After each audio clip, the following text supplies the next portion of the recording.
hesitate. I was trying to Okay. find this.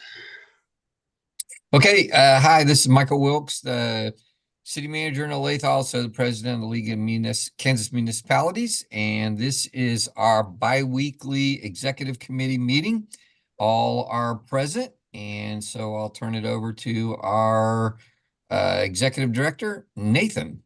Thank you so much, Michael.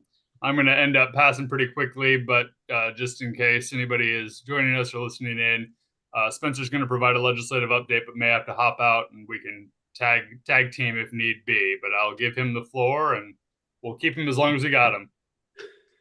So, I guess the good news of turnaround was there wasn't a ton that came out really or reached the floor that were too problematic for cities. I'll talk here in a minute about the problems that did come out of it because of an amendment or two that hit on the floor. Partly that's because the tax stuff is still all bottled up in tax committees because they haven't moved really much on anything in taxes until they knew if they could override the governor's veto, which they couldn't in the House. So they have to start from square one. Whether square one will be some comprehensive new tax package or a bunch of little things, which will include stuff we don't like, or we'll see. But so all the tax stuff we usually are running around about, that'll still come, but later now, as opposed to early, just because of that. And then there were some other things that just simply died. Either they didn't have the support in committee. I'll just put a couple things on your radar. So during turnaround, they did introduce a elimination of the 3 mile zone bill, and it got blessed, which means it's still alive, even though it got introduced right at turnaround. So we'll apparently have to deal with that again. So that'll be awesome as we so much enjoy it. There's also a home base, what they call the No Impact Home Based Business Act. It had a hearing. Was hoping we could quash it, but it looks like the chair wants to work it. It basically loosens up requirements cities can put in place for home-based businesses, but as written, it's pretty broad. I mean, I'm not sure you could stop anyone from running a dog kennel in their backyard or running a used car sales place out of their front yard if they wanted to concrete it over or create a storage facility units in their backyard. So it's way too broad. It even removes our permitting authority for some of the home-based businesses, to which I told the committee, I said, and this was the extreme example I gave, but I did say, well, we have cities instituting massage permits directly related to the sex trafficking problem. Why would you not want these cities to have a massage, therapist permit because they're trying to make sure people aren't trafficking through homes? Oh, well, we didn't think about it. Well, problem is that bill had the support of Americans for Prosperity, Kansas Chamber of Commerce, NFIB, all those people came. So we'll see. But they'll keep working that one. There's a weird bill, and I sent out a thing in our notice this week, and I don't need any feedback now, but think about it. It would require cities to reconnect property to city sewer systems if the property owner requests such a reconnection, although only if it doesn't count if it was that they were cut off due to lack of payment. So if payment was the problem, you don't have to go reconnect. I got to figure out, this bill is coming from Alicia Straub. I don't know what her issue is.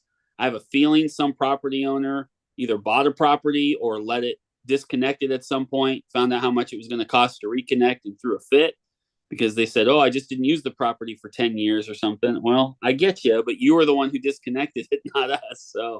So we'll see.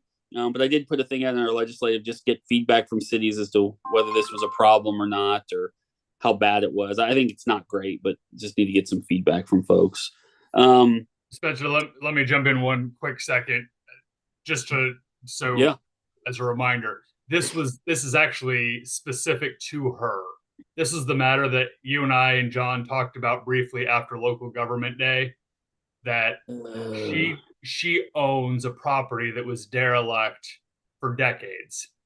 And in the meantime, a senior center built on to the property she now owns, and the sewer line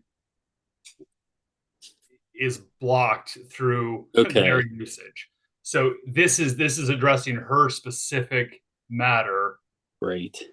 And anyway, there have been issues with her in relation to Ellenwood. KMU is also familiar with it, and so this is that bill. Okay. So. Okay. Well, now I need to talk to KMU because obviously she sits in the committee that's going to hear this. So we're going to have to tread carefully to sort of make a case without calling her out, or because she's going to have all the details and know exactly how much I'm sure it's going to cost her a fortune to reconnect. And, I can't just say, well, you derelict property owners, you need to take care of your business. Obviously, she'll take offense at that. So, all right. Well, yeah, okay. I kind of remember that now. So we'll deal with that. Yeah, that was kind of a busy week. So yeah, that's great. There were a handful of bills that are dead, all fine with us. The one bill that got passed over in the Senate, which maybe they didn't have the votes, was that plastics ban bill, which passed the House last year, made it out of committee this year. They had it on general orders on Thursday, and then they decided not to do it at the end. They passed over it. It's still alive and active. I think that tells me they don't have the votes. And I'm kind of hoping they keep delaying a vote on that because March 1st is when Lawrence's ordinance kicks in. And maybe once they're into that a couple of weeks, they can convince the governor to just veto it and Lawrence can live with it. And we can all watch for a year to see what happens and if the world ends. And, if so, that may be a very interesting bill as we move through it. There was also a preemption bill. It came in at the end, could not get it amended in the House. And it says that cities cannot ban or regulate vehicles based on their energy source. This was brought forward by the convenience store folks because somebody in California has done something as it relates to the internal combustion engine. And since gas stations make money off of gas, they're afraid that us in Kansas are going to start banning the gas engine. I explained to the committee, well, that's clearly not. I mean, I think at one point I said, well, even the people in liberal Lawrence, Kansas love their SUVs. All right, folks, so just calm down a little. We're not going to fight the ban issue. This bill passed the House, so it's now going to the Senate, 40-0 or 38-6 or something. I don't know, or whatever. I forgot. 84-30. I don't know. It doesn't matter. What I want to get changed is the regulate piece. Because my concern, I think others, is 5 years from now, if some vehicle that none of us have ever thought about gets invented and it starts running over our citizens or blowing up, it seems silly that we can't at least temporarily put a regulation in place that says maybe we don't want that vehicle on our streets until the legislature can weigh in on the issue. Because it's the middle of July and they don't get there till January. So we're going to try to come up with some language we can offer, maybe even get the convenience store people to agree to it that says, I can't ban it. I can't even regulate its everyday use, but in emergency situations, don't take away our local home rule authority. So we might see, but again, these are the damn preemption bills that just keep popping up for what I am calling is at this point the Chicken Little bills, right? I mean, the sky seems to be falling, even though nobody can point to any harm or anything else actually occurring in the state of Kansas. So we'll work on that one. That was kind of not a big one, I guess, but kind of a big one that dropped very late and moved very fast. The only other couple I'll put on your radar for now. There's a bill 318, and it was a simple fingerprinting bill. We had cities on both sides of the issue. Mainly, we had indifference. A couple cities that really didn't like it. A couple big cities that really did like it, or smaller cities. The short of it is it just meant in certain instances you didn't have to do fingerprinting. We could all live with the language until it hit the floor of the Senate. Rob Olson put an amendment on it that had it was germane but had nothing to do with fingerprinting.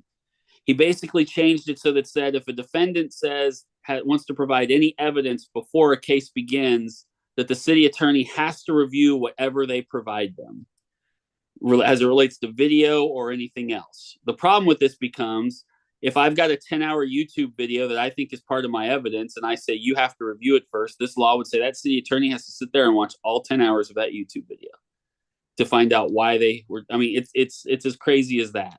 So this will be very much opposed by all the municipal courts across the state of Kansas. Next week, we will be sending out some information, explaining, making sure it's on their radar. this bill, when it started, Lenexa was a big proponent of 318, very much pushed it, supported it, and they now are the exact opposite. I talked to one of the representatives today who said, oh, we got to kill this thing.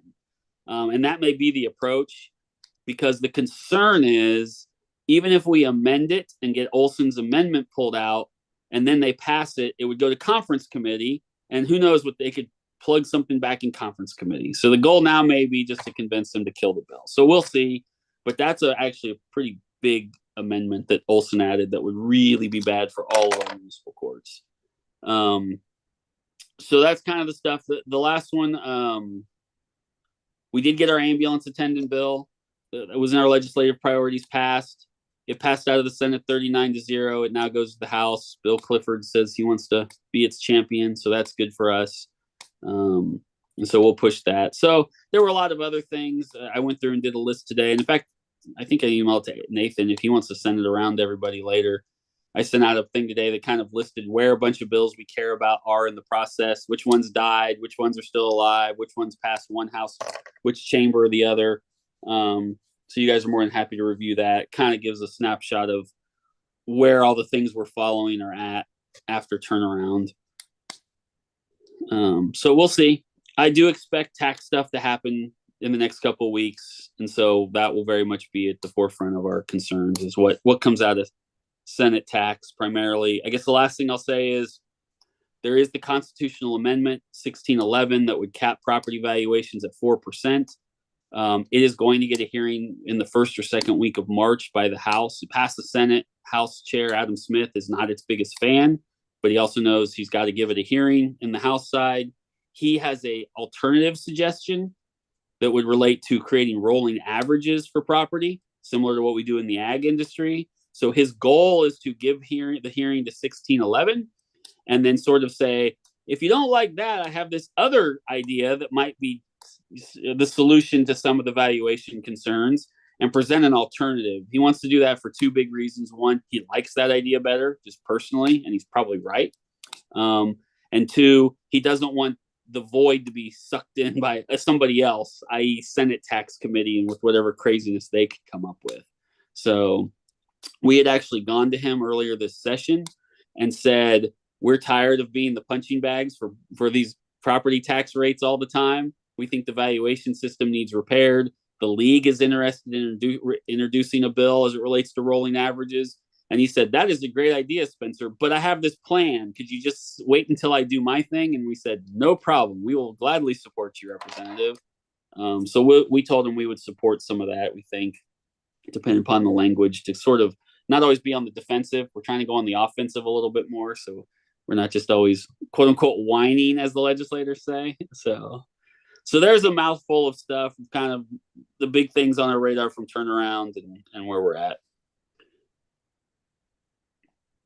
I have two things to add. I left one thing out. No, please go ahead. Shannon Francis does not have a bill number yet. Shannon Francis did introduce a bill that would lower the state mill levy by 2 mills and eliminate the state statutes relating to LAVTR.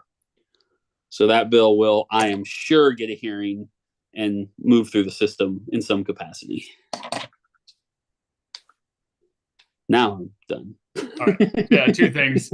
On the rolling average piece that you may remember, for those of you who are on it, the appraisers raised this possibility during our tax meeting over the summer. And again, as Spencer alluded to with the appraisal process, one of the biggest issues we face is that big shock with the big increases in valuation.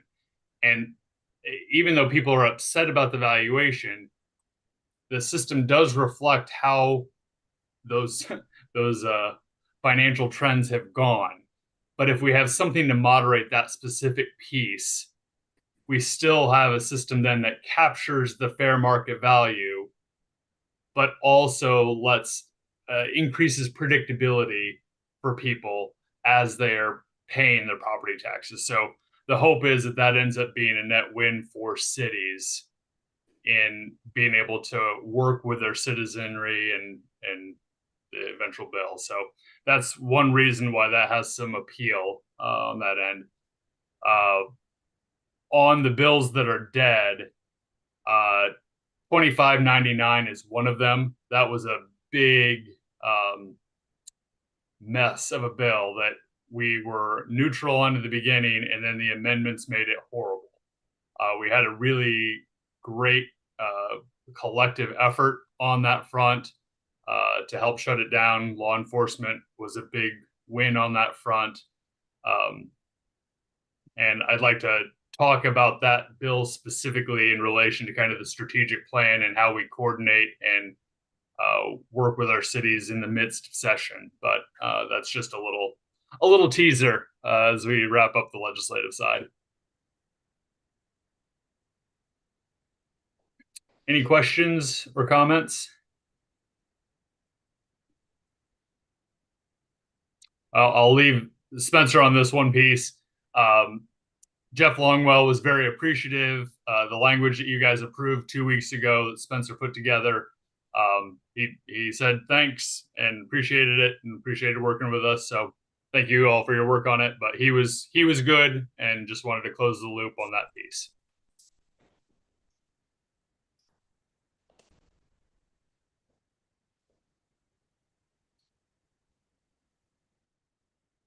All right. Spencer, I was going to talk about the potential meetings during the legislative break in relation to the strategic plan and building relationships, foster collaboration, and that piece.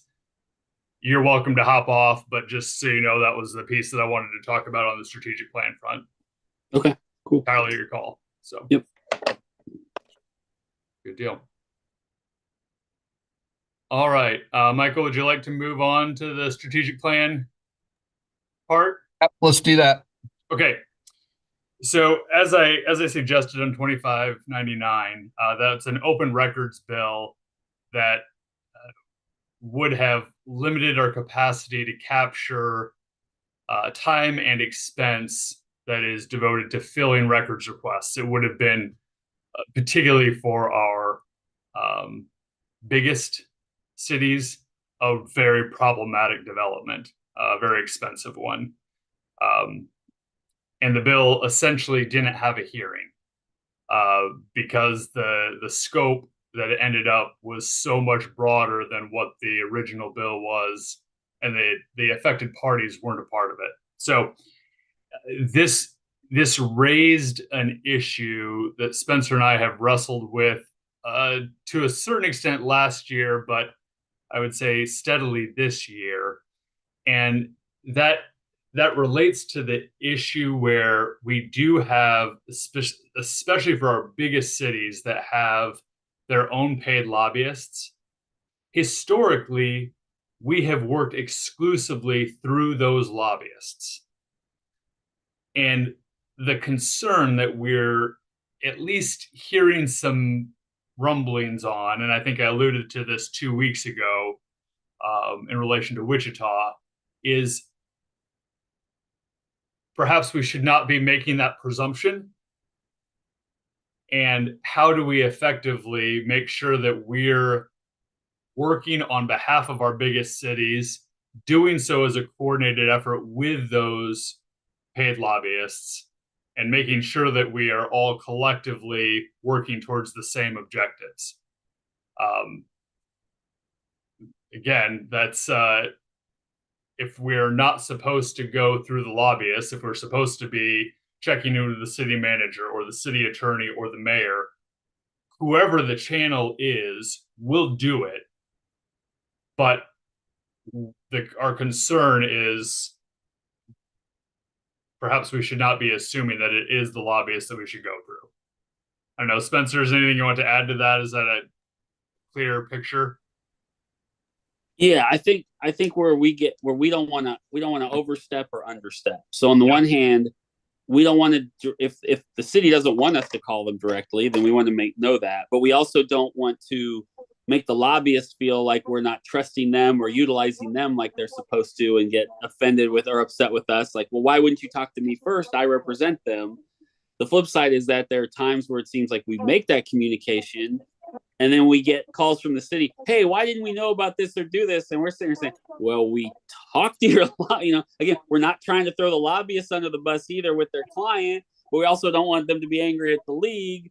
So we think having those conversations with those folks, now just saying, look, we don't care what your rules are. We'll follow them. We just want to make sure that we know them so that when that comes up again in the future, we can say to them, we're sorry you didn't get the message, but we communicated in the way you instructed us to, and then they can deal with it internally. So, trying to respect both sides of it without offending either side, however that's going to work out. Yeah. So next Friday, I have a call set up with the other Midwest League directors. The city of Des Moines is, they have indicated that they're going to drop their membership to the Iowa League.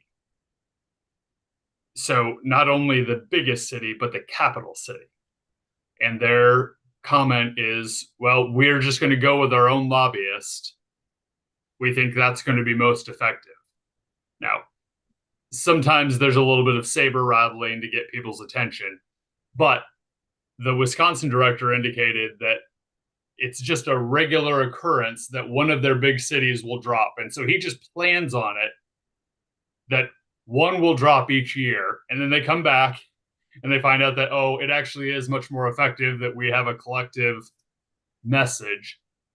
But that should be attention getting, and we don't want to take for granted how we're going about it. So my plan is to reach out to each of our standing big city members with the intention of having a meeting, as I indicated, city manager, city attorney. And I'd like to hear your thoughts on whether we include the mayor, how that looks, and try to do that while we have the legislative break coming up this spring. That may be pretty tight to get everybody in, but that's kind of my hope and tentative project. And I think that fits on a few different marks on the strategic plan, and wanted to hear your thoughts. And if you guys have feedback, either as it relates specifically to the legislative program, the approach, who to include, any other thoughts you may have. So Nathan, I like where you're going. I mean, I think getting everybody in the room and like Spencer said, just finding out. I was thinking that as you guys were talking. I mean, I think the easy thing to me sounds like just to ask. We're not trying to step on anybody's toes, and we're not trying to go around anybody or avoid anybody or anything. We just need to know what the rules are, and we can follow them. And so I think getting everybody in the room is a good call. I'm open to Dave and Roy's thoughts on this, but I probably wouldn't, just because of my bias. It's more of an operational issue, especially in a big city. I probably wouldn't include the mayor. So because I honestly, I know for us, like us, Overland Park, Mike was an exception in Lenexa, I believe, but us, OP, Shawnee, those mayors aren't getting involved in that stuff. It's the manager and whoever else is kind of liaisoning with, the paid lobbyists. In our case, this it's Dannenberg, and I'd put him in there, so I think it's a good idea. So I want to hear Dave and Roy's thoughts as well, but let me ask one follow-up question to that, Michael. So both Marley and Natalie made that recommendation in relation to Wichita, which I'm great doing. The reason I wanted to pose this question to the three of you is this idea of the value add. So again, the mayors are going to have a strong voice in relation to remaining members. So there's that piece.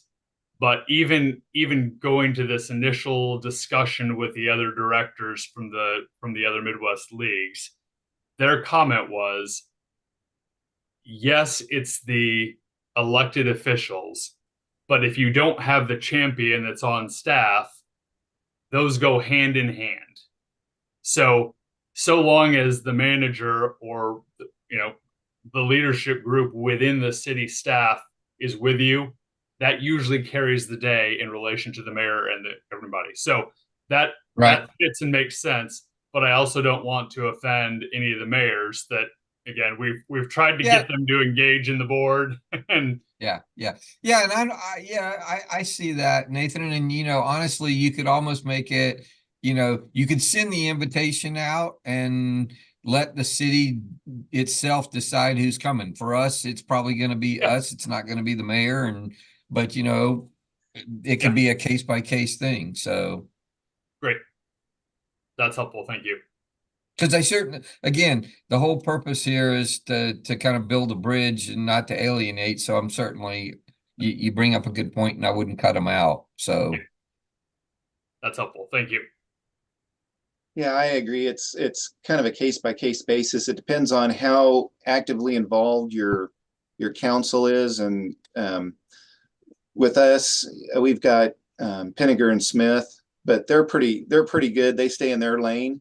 For us, but we're pretty active. Our city manager, Matt Allen, keeps us pretty engaged with what's going on in the legislature and what's going on and everything. But there's some cities, kind of like what Michael's saying, I wouldn't invite the city commissioners because they probably don't really care or have it any way. But yeah, I agree with you. Just play it by ear. I would invite them.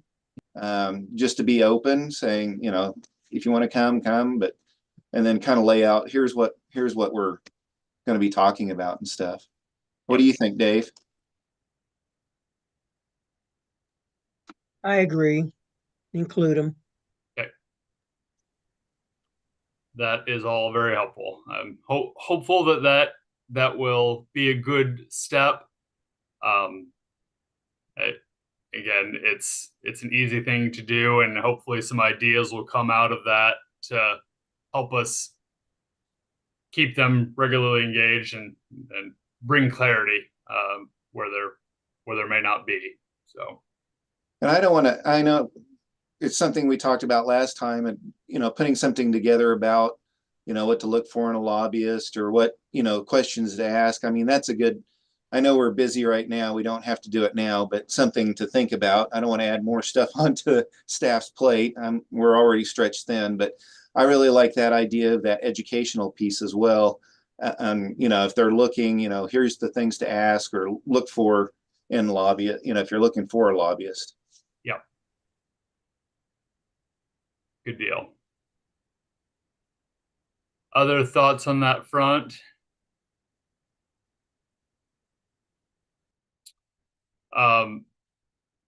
Other updates that I've received from staff, I received an update from Nicole just to share with the board. One of the KPIs for goal number 2 is to achieve at least 70% satisfaction of participants in professional development programs each year. She added in response to that the question, would you recommend this training to a colleague? The earlier returns have come in at 95% that they would register. So again, that's just a positive starting point. And we had another conversation today. There was some activity on the listserv for training that specifically relates to zoning. We've struggled in recent years to find people who are equipped to teach that class. Normally that's a 4-hour class, but we looked at, can we put together and find somebody to do a 1-hour webinar? That may not fit into the full scope of it, but it gave us a chance to respond on the listserv, say, we will have something on the calendar this year, and just make sure that we're engaging those other groups to let them know, hey, that's here. We're here to provide legal advice. We got a response to that email right away. That's another piece that we want to be using those listservs to keep engaging the members and reaching the other groups to be responsive and do so in a timely manner. So we'll see how much fruit that seed planting bears, but that was at least a little update this week of things we're trying to do beyond just the legislative scope. Good. Kate, do you have other items, or Spencer, on the strategic plan, or to the committee, other specific questions or points that you'd like to touch on? Kate rolled out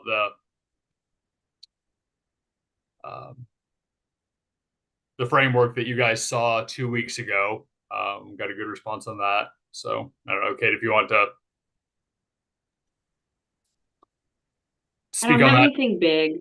Yeah. I shared the entire spreadsheet with all staff so that they can all help kind of populate some of these areas. Again, I don't know every last single detail that other staff members may be doing. And so we're working on populating that spreadsheet. I will say the governing body handbook is in production and close to going out, and we've added a few inserts that will go with that. We have a one-pager cheat sheet that kind of goes with the, which one is it? One of the goals about infographics. So we're churning out stuff, but I don't have anything else big picture. But the staff was very amenable and excited to be able to help populate it. So we'll keep that as part of our weekly updates and keep moving on that front. Hey, Kate, P&Z at the conference would be a dynamite subject. I'm in a conundrum right now with zoning that the council refused to zone a commercial property Monday night, and holy crapola. Yeah, Nicole and I talked about it this morning, and we can make it one of the sessions at conference. Great. Maybe check with experts, maybe check with some of the bigger cities that, the planning departments, and see if they've got, like the directors or somebody like that, or somebody that's kind of knowledgeable to bring it. Okay. Kate's like going like this. She's all over it. I got it. Well, we also just talked about whether there's some short-term fixes even as we go look ahead as well. So it became clear from the activity on the listserv, this is a need, and Dave, your comment fits right with that. So we appreciate it. All right. Anything else on the strategic plan front? If not, I'm not sure we're going to have much of an update on Ty's board replacement, but Michael, if you wanted to touch on that. I don't really have anything new. I got to send a letter, email, which I just been swamped and I haven't done it yet. So it's on my list to get done this weekend. I told Nathan I'd try to get it done last night, and that didn't happen either. So I'm going to try to get it done this weekend, send a letter to I think there was 6 or 7 ladies that we had names from, and we're just going to try to gauge some interest on their part and kind of go from there. So hopefully before the next meeting, I'll have something to report back. So perfect. Well, if you need help or if anything we can do, just let us know. So, good deal. And then on the dues update, I'll turn things over to Renee. We've got a survey out to the committee to figure out our next meeting. So Renee. Well, a couple of things first. I was just going to go over 2024 dues that have been coming in. We're down to 28 cities that haven't paid yet. 1 is a first class city, 4 second class, and 23 third class cities. So I've been reaching out to the clerks or somebody out their city to try to track those down. So those are coming in pretty good. And then 11 counties so far have not paid yet. Interesting. I think we've only had 1 city, and I'm not sure, Nathan, if you ended up reaching out to them. It was the city of Danville. Did you get to reach out to them? Have they responded? They did not respond, but the county, Sedgwick, no, not Sedgwick County. Wichita County, right? Wichita, thank you. I was like, that seems right, but I know it's not. Wichita County and their comment was, we have such a close relationship with our city. They keep us in the loop, so we think that we're covered. That's one of those pieces that I was a little bit surprised when I started as to how high our county membership was. I don't want to be dismissive of it, particularly if we're adding service, but that will just be something that bears watching. So. Mhm. Yep. Okay. So yeah, I'll continue to follow up on those, and I'll have a full report in June of those cities or counties that did not renew. So on the dues discussion, I sent out a doodle poll yesterday. I don't have a consensus of any time or date that everybody is available. There's only one time, and I know, Michael, I haven't heard from you yet, but the only time available is Monday, May 4th at 3:30, but then Mayor Dave can't be there. I'm hesitant to move it to the next week because I think Nathan's going to be at NLC. So I didn't know if we want to try to squeeze it in, if you were even available that time, Michael, and if Mayor Dave can move his schedule around, or if you want to move it to after NLC. Renee, I will move my schedule. I'll move my schedule, Renee. Yeah, tell me when it is, Renee. Monday, May 4th at 3:30. Hold on, let me look real quick. Monday, May 4th at 3:30. I can make that work. Wait, okay. 1 second.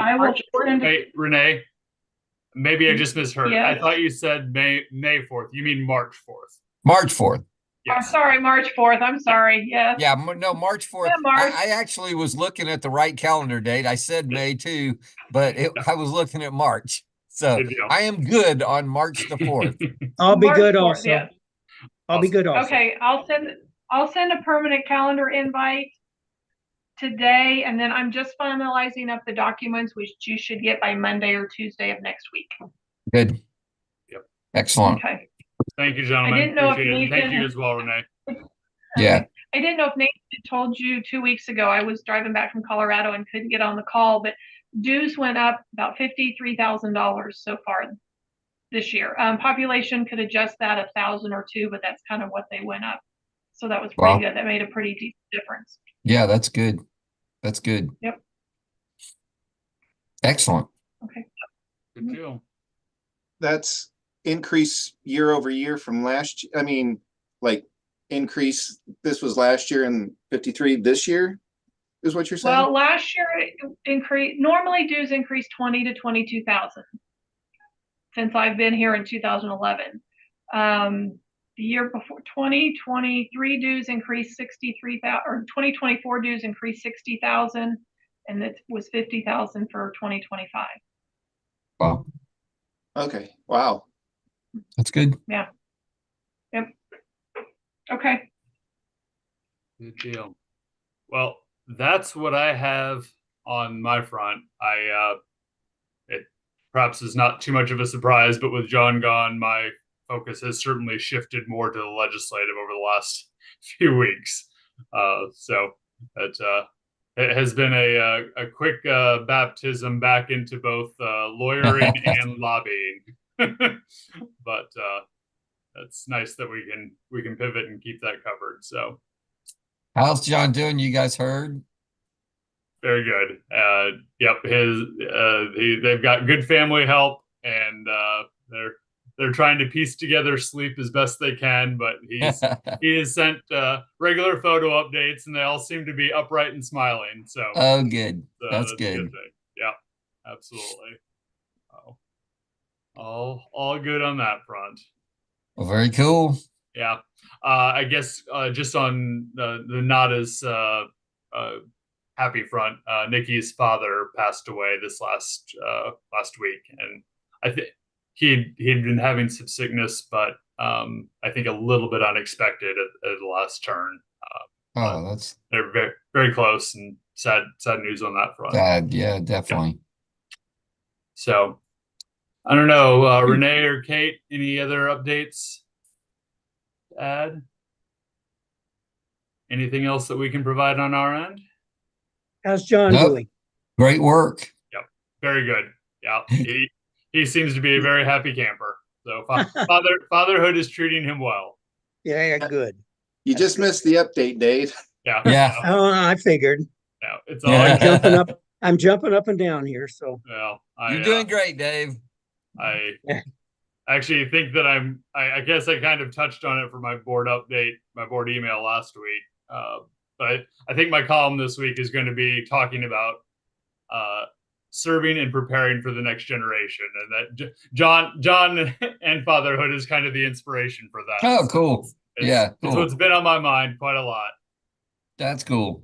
Yeah, I called my mom after it was actually after that 2599 expanded to include all the cities, and I was driving home and I was quite grumpy at how they had done it. So I was calling my mom, and it just kind of hit me in the middle. It was like, man, this is the reason I'm in that meeting is because John gets to spend this time with his family at this beautiful time, and that is the best possible reason to be adjusting, and that's good to keep a focus on that. So totally. yeah. All right. Well, if thanks, anything else guys. comes up, please give us a shout. We'll help however we can. Okay. Thanks, guys. Everybody.